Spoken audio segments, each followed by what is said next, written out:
सबनों सोहंग महाराज शेर सिंह विष्णु भगवान दी जय। तो सारे ही मेरे धरती ते वसिंदे होए मेरे भैनों ते भराओ, क्यों जे अकाल पुरख अपना बाप है तो असी सारे भैन भरा हाँ।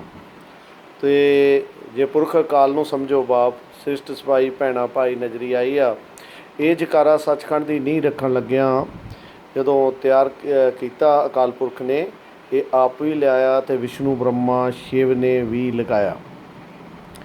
तो ये जकारा 5 वारी अकाल पुरख नूं ते आप जी सब नूं सारी रचना नूं ये जकारा प्रवान होवे जी।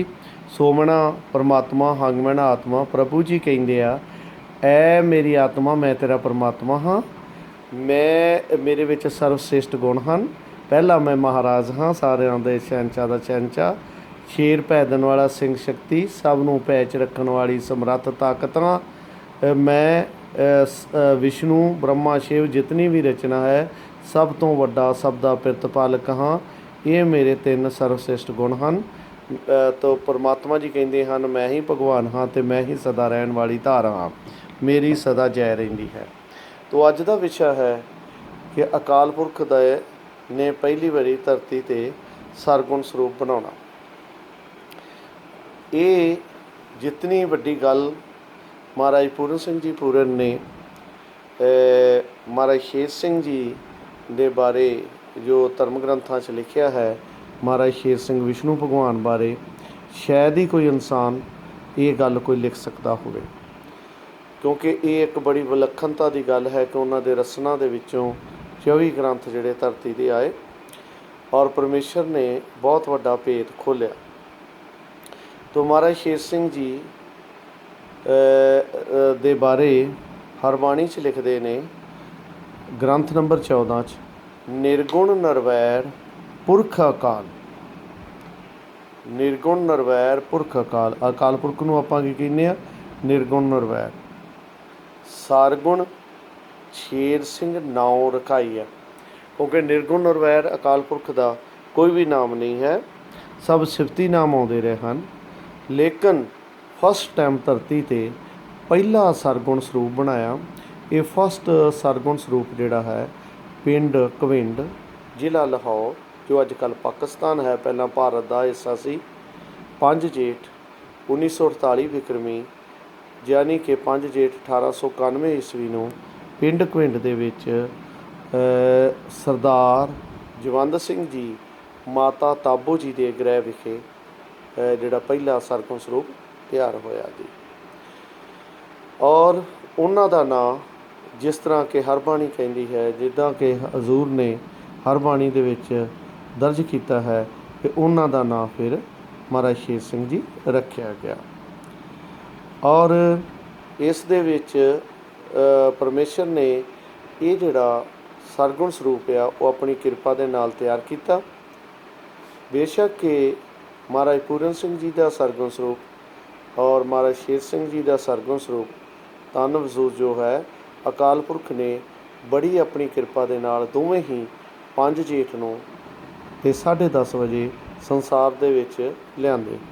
एक 23 साल बाद यानी कि 1914 ईस्वी नूं 5 जेठ नूं मतलब सरगुण स्वरूप अकाल पुरख ने कढ़िया और 1971 विक्रमी।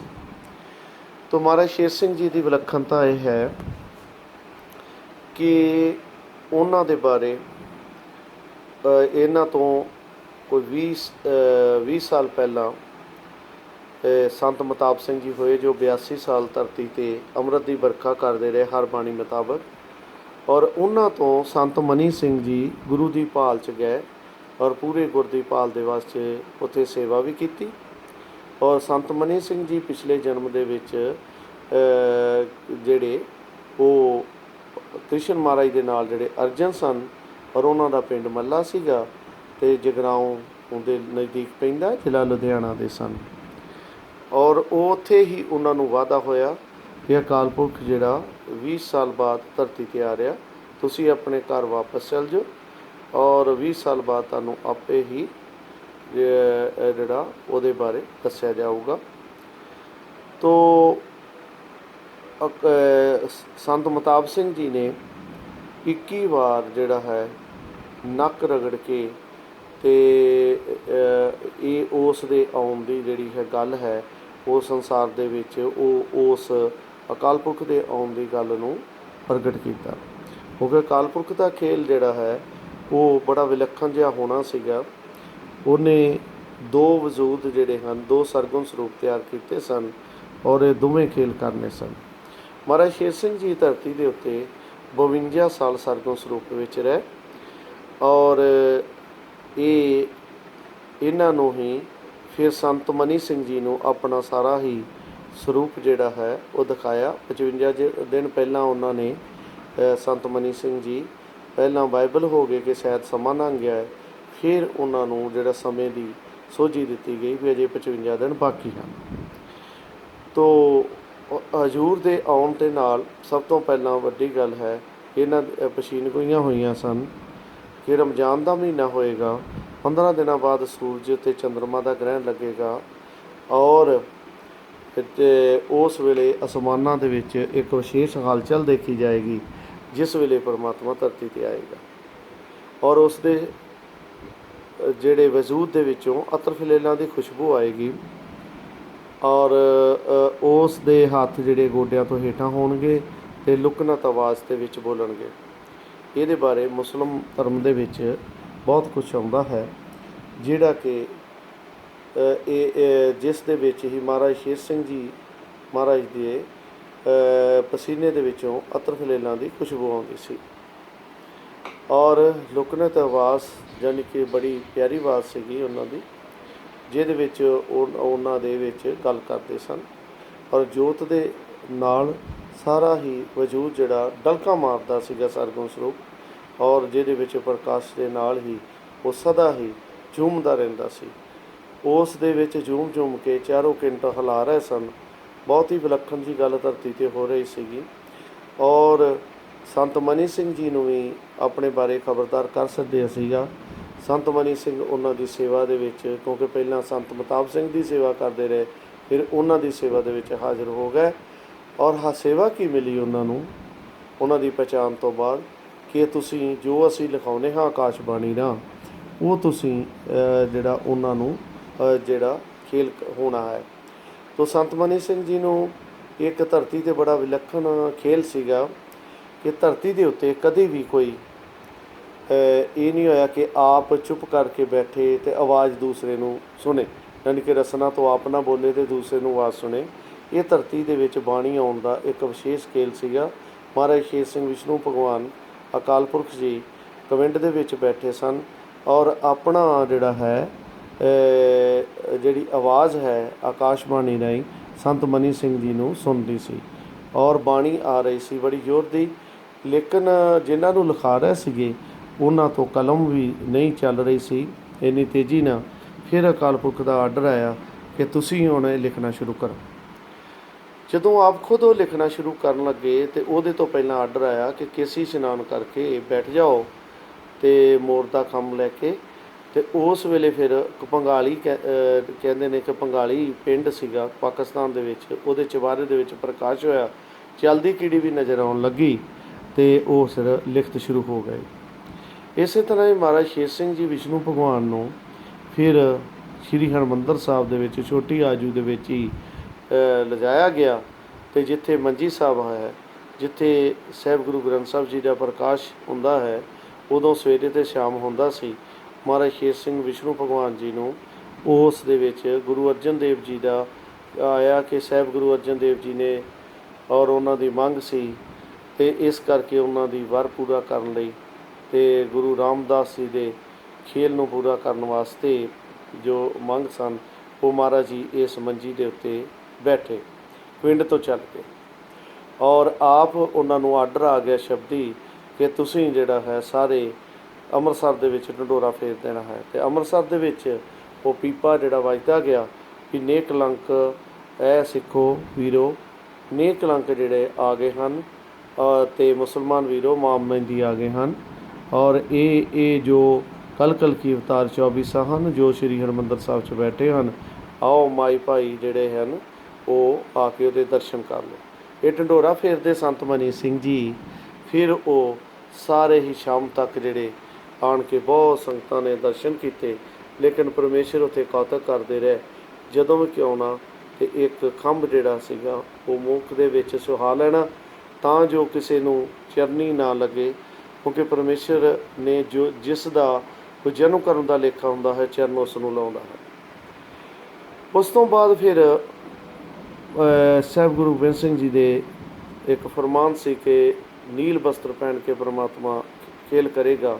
ਫਿਰ 1955 ਬਿਕਰਮੀ ਨੂੰ ਉਹਨਾਂ ਨੂੰ ਅਨੰਦਪੁਰ ਸਾਹਿਬ ਲਿਜਾਇਆ ਗਿਆ ਮਹਾਰਾਜ ਸ਼ੇਰ ਸਿੰਘ ਵਿਸ਼ਨੂੰ ਭਗਵਾਨ ਜੀ ਨੂੰ, ਅਤੇ ਸੰਤ ਮਨੀ ਸਿੰਘ ਜੀ ਨੇ ਆਪਣੇ ਸੀਸ 'ਤੇ ਉਹਨਾਂ ਨੂੰ ਉਠਾਇਆ ਹੋਇਆ ਸੀਗਾ, ਔਰ ਸਾਰੇ ਅਨੰਦਪੁਰ ਸਾਹਿਬ ਦੇ ਢੰਡੋਰਾ ਫੇਰ ਰਹੇ ਸਨ ਕਿ ਇਹ ਕਲ ਕੀ ਅਵਤਾਰ ਮਾਮ ਮਹਿੰਦੀ ਨੇਹ ਕਲੰਕ ਜਿਹੜੇ ਸੰਸਾਰ ਦੇ ਵਿੱਚ ਪ੍ਰਗਟ ਹੋਏ ਹਨ। ਔਰ ਉਸ ਤੋਂ ਬਾਅਦ ਇਹ ਖੇਲ ਪੂਰਾ ਕਰਨ ਤੋਂ ਬਾਅਦ ਫਿਰ ਮਹਾਰਾਜ ਸ਼ੇਰ ਸਿੰਘ ਵਿਸ਼ਨੂੰ ਭਗਵਾਨ ਜੀ ਦੇ ਪਿੰਡ ਦੇ ਵਿੱਚ ਆ ਗਏ, ਔਰ ਸੰਤ ਮਨੀ ਸਿੰਘ ਉੱਥੇ 6 ਮਹੀਨੇ ਰਹੇ ਨੇ, ਢੰਡੋਰਾ ਫੇਰਦੇ ਰਹੇ ਨੇ, ਜਿੱਥੇ ਦੇਵੀਆਂ ਵੀ ਆਣ ਕੇ ਆਪਣਾ ਲੇਖ ਮੰਗਣ ਲਈ ਕਹਿੰਦੀਆਂ ਨੇ ਕਿ ਨੈਣਾ ਦੇਵੀ ਦੂਸਰੇ ਵੀ ਸਾਡਾ ਲੇਖ ਲਿਖੋ, ਅੱਗੇ ਵੀ ਸਾਡੀ ਪੂਜਾ ਬਣਾਓ, ਲੇਕਿਨ ਅਕਾਲ ਪੁਰਖ ਦਾ ਆਰਡਰ ਸੀ ਕਿ ਤੁਹਾਡੀ ਪੂਜਾ ਨਹੀਂ ਵੱਜਣੀ।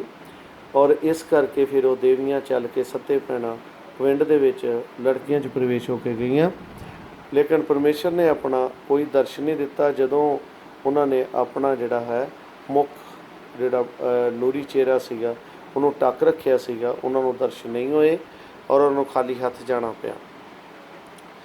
ਹਜ਼ੂਰ ਸ਼ਹਿਨਸ਼ਾਹ ਦੇ ਸਮੇਂ 'ਤੇ ਇਤਨਾ ਕੌਤਕ ਸੀਗਾ ਕਿ ਉਹਨਾਂ ਦਾ ਜਿਹਨੂੰ ਪੈ ਦੇਣ ਵਾਲੀ ਸਮਰੱਥ ਤਾਕਤ ਸੀ, ਕੋਈ ਵੀ ਦੂਰ ਦੂਰ ਤੱਕ ਝੂਠ ਕਿਸੇ ਕਿਸਮ ਦਾ ਵੀ ਕੋਈ ਆਣ ਕੇ ਕੰਮ ਕਰਦਾ ਸੀ ਜਾਂ ਸੋਚਦਾ ਸੀ, ਉਸੇ ਵੇਲੇ ਹੀ ਉਹਨੂੰ ਸਜ਼ਾ ਹੋ ਜਾਂਦੀ ਸੀ।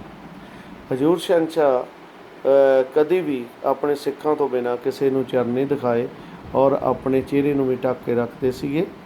ਔਰ ਇੱਕ ਵਾਰੀ ਮੁਸਲਮਾਨ ਵੀ ਆਇਆ ਜਿਹੜਾ ਇਹ ਪਰਖਣ ਆਇਆ ਕਿ ਕੀ ਇਹਨਾਂ ਦੇ ਪਸੀਨੇ 'ਚੋਂ ਤਰਫਲੇਲਾ ਆਉਂਦੀ ਹੈ, ਵਾਕਿਆ ਹੀ ਅੱਲਾ ਹੈ। ਜਦ ਉਹ ਆਇਆ ਤਾਂ ਹਜ਼ੂਰ ਸ਼ਹਿਨਸ਼ਾਹ ਦੇ ਪਸੀਨਾ ਬਹੁਤ ਆਇਆ ਸੀ, ਅਤੇ ਉਸਨੇ ਜਦੋਂ ਉਹਨਾਂ ਦੇ ਮੁੱਖ ਦੇਖੇ ਸੁੱਤੇ ਪਿਆਂ ਦੇ, ਅਤੇ ਹਜ਼ੂਰ ਸ਼ਹਿਨਸ਼ਾਹ ਕਦੀ ਵੀ ਸੌਣ ਵਾਲੇ ਨਹੀਂ, ਲੇਕਿਨ ਉਹਨੂੰ ਮਹਿਸੂਸ ਹੋਇਆ ਕਿ ਸੁੱਤੇ ਜੇ ਪਰਾਂ ਨੂੰ ਮਨ 'ਚ ਆਇਆ ਕਿ ਪਰਾਂ ਨੂੰ ਮੁੱਖ ਕਰ ਲੈਣ ਅਤੇ ਮੈਂ ਆ ਕੇ ਅਤੇ ਇਹਨਾਂ ਦੇ ਅਤਰਫਲੇਲੇ ਜੋ ਪਸੀਨਾ ਆਇਆ ਉਸ ਨੂੰ ਦੇਖ ਲਾਂ। ਹਜ਼ੂਰ ਸ਼ਹਿਨਸ਼ਾਹ ਜਾਣੀ ਜਾਣ ਸਨ, ਉਹਨਾਂ ਨੇ ਮੁੱਖ ਮੋੜ ਲਿਆ, ਅਤੇ ਜਦ ਉਹਨੇ ਪਸੀਨੇ ਨੂੰ ਦੇਖਿਆ ਅਤੇ ਉਹ ਆਸ਼ ਕਰ ਉੱਠਿਆ ਕਿ ਅੱਲਾ ਤੂੰ ਆ ਗਿਆ ਹੈ। ਤਾਂ ਹਜ਼ੂਰ ਸ਼ਹਿਨਸ਼ਾਹ ਨੇ ਅਗਲਾ ਕੌਤਕ ਜਿਹੜਾ ਹੈ ਉਹ ਹਰ ਜਿਹੜੀ ਬਾਣੀ ਹੈ ਉਹ ਫਰਾਟੇ ਵਾਂਗੂ ਆਉਂਦੀ ਰਹੀ, ਇੱਥੋਂ ਤੱਕ ਇੰਨੀ ਤੇਜ਼ ਆਉਂਦੀ ਰਹੀ ਕਿ ਸੰਤ ਮਨੀ ਸਿੰਘ ਜੀ ਦੀ ਕਲਮ ਬਹੁਤ ਤੇਜ਼ ਚੱਲ ਰਹੀ ਸੀਗੀ, ਇਤਨਾ ਰਾਤ ਦਿਨ ਚੱਲਦੀ ਸੀ। ਉਹਨਾਂ ਦੇ ਮੂੰਹ ਦੇ ਵਿੱਚ ਖਾਣਾ ਵੀ ਜਾਂ ਗਰਾਈ ਵੀ ਸਿੱਖ ਹੀ ਪਾਉਂਦੇ ਸਨ। ਉਹਨਾਂ ਦੇ ਪੈਰਾਂ ਦੇ ਹੇਠੋਂ ਜਿਹੜਾ ਤਲੀਆਂ 'ਚੋਂ ਖੂਨ ਜਿਹੜਾ ਨਿਕਲ ਜਾਂਦਾ ਸੀ, ਉਹਨਾਂ ਸਿੱਖ ਜਿਹੜੇ ਆ ਉਹਨਾਂ ਨੂੰ ਫਿਰ ਰੂਹ ਦੇ ਨਾਲ ਉਹਨੂੰ ਪੂੰਝਦੇ ਸਨ। ਲੇਕਿਨ ਉਹਨਾਂ ਨੇ ਬੜੀ ਕਠਿਨ ਜੋ ਅਕਾਲ ਪੁਰਖ ਦੇ ਹੁਕਮ ਦੀ ਸੇਵਾ ਕੀਤੀ, ਥਾਣਿਆਂ ਦੇ ਅੱਗੇ ਰਾਜਿਆਂ ਦੇ ਅੱਗੇ ਜਾ ਕੇ ਪਿੱਠ ਸਿਆਪੇ ਕਰਨੇ ਕਿ ਪਿੰਡ ਵਿੱਚ ਅਕਾਲ ਪੁਰਖ ਆ ਗਿਆ, ਚਰਨੀ ਲੱਗ ਜਾਓ, ਅਤੇ ਤੁਸੀਂ ਨਹੀਂ ਤੇ ਇਹ ਸਾਰੇ ਹੀ ਤੁਹਾਡੇ ਰਾਜ ਖਤਮ ਹੋ ਜਾਣੇ ਆ ਔਰ ਇਹ ਹਾਲ ਦੀ ਪੈੜੀ ਰਹਿ ਜਾਣੀ ਆ, ਤੁਹਾਨੂੰ ਇਹ ਆਪਣਾ ਸਾਰਾ ਜਿਹੜੀਆਂ ਰਾਜਧਾਨੀਆਂ ਨੇ ਇਹ ਛੱਡਣੀਆਂ ਪੈਣੀਆਂ, ਰਾਜ ਨਹੀਂ ਰਹਿਣਾ।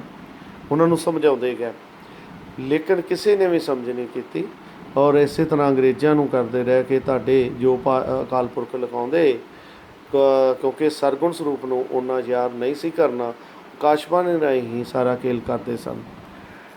ਤੋ ਇਸ ਕਰਕੇ ਫਿਰ ਦੂਸਰਾ ਕੌਤਕ ਫਿਰ ਅਕਾਲ ਪੁਰਖ ਨੇ ਦਿੱਲੀ ਭੇਜਿਆ ਗਿਆ ਸੰਤ ਮਨੀ ਸਿੰਘ ਜੀ ਨੂੰ, ਜਿੱਥੇ ਅੱਜ ਪਾਰਲੀਮੈਂਟ ਭਵਨ ਹੈ।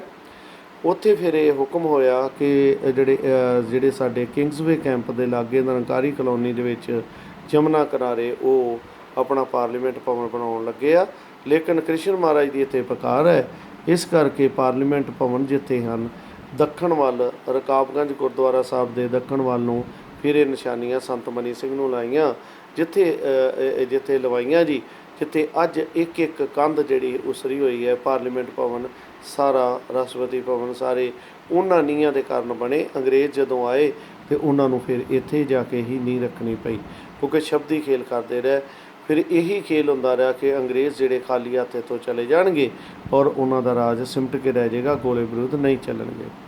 ਸੋ ਇਸ ਕਰਕੇ ਮਹਾਰਾਜ ਸ਼ੇਰ ਸਿੰਘ ਜੀ 52 ਸਾਲ ਬਾਅਦ ਆਪਣਾ ਇਹ ਤਨ ਵਜੂਦ ਦਾ ਓਹਲਾ ਕਰਕੇ ਫਿਰ ਉਹ ਸੱਚਖੰਡ ਦੇ ਵਿੱਚ ਗਏ ਅਤੇ ਜਿਹੜਾ ਹੈਗਾ ਨਿਰਗੁਣ ਜੋਤ ਪੁਰਖ ਅਕਾਲ ਜਿਸ ਨੇ ਸਰਗੁਣ ਮਹਾਰਾਜ ਸ਼ੇਰ ਸਿੰਘ ਨਾਂ ਰਖਾਇਆ ਸੀ, ਉਹ ਆਪਣੀ ਜੋਤ ਪੁਰਖ ਅਕਾਲ 'ਚ ਪੁਰਖ ਅਕਾਲ ਨੇ ਪੁਰਖ ਅਕਾਲ ਦੀ ਜੋਤ ਆ ਕੇ ਮਿਲਾ ਲਈ ਅਤੇ ਫਿਰ ਉਸੇ ਵੇਲੇ ਹੀ ਕੰਮੀ ਖੇਲ ਕਰਨ ਲਈ ਇਟਲੀ ਦੇ ਵਿੱਚ ਖੇਲ ਜਿਹੜਾ ਹੈ ਮਹਾਰਾਜ ਪੂਰਨ ਸਿੰਘ ਜੀ ਪੂਰਨ ਦੇ ਵਿੱਚ ਇਟਲੀ ਦੇ ਵਿੱਚ ਪੂਰਨ ਅਤੇ ਪਰਮੇਸ਼ਰ ਇਕੱਠੇ ਹੋਏ।